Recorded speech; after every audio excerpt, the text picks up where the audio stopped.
the crazy ideas that Jon had been talking about all weekend, finally on Saturday, had to get done. So Jon's grand scheme was to have this paper chase. Tim and I and Paul and Adonis were more or less just hoping that he was going to completely forget about it. And he didn't.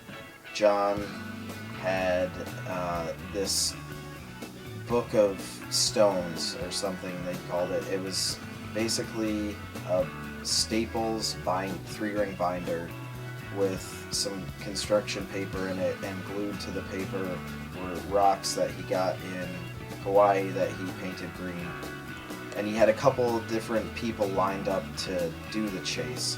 And finally he settled on his tech guy, Joe, who's really one of the funniest and most intelligent guys we ever met. Jon springs this idea on him, and he's like, oh, yeah, I'll do it.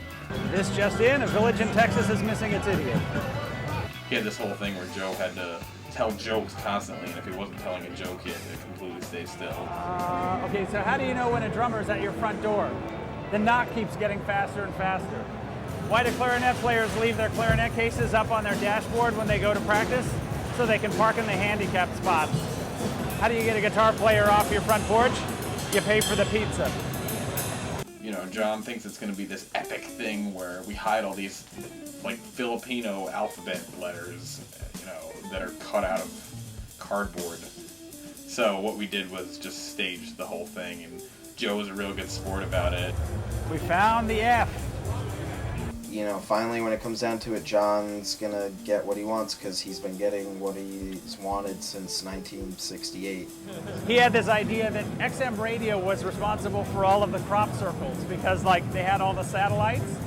And so when Jon was there doing a gig, he had me pretend to be his tech while I was actually snooping around trying to figure out where the computers were that were controlling the crop circles. Even the guys we were working with, Paul and Adonis, the professional guys, said, yeah, this is a crazy idea, but Jon wants us to do it, so we're going to do it, because he's Jon Anderson, and who are we to tell him this is a stupid idea? So it turned out to be fun, because Joe had some fun with it. Okay, so there's just nothing funny about that.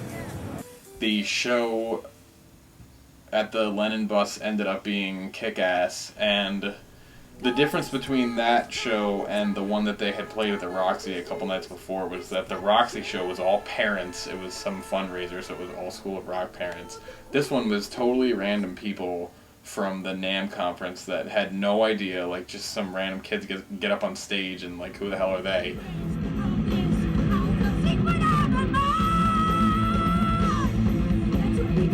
And they ended up rocking everyone's faces off, and it was great.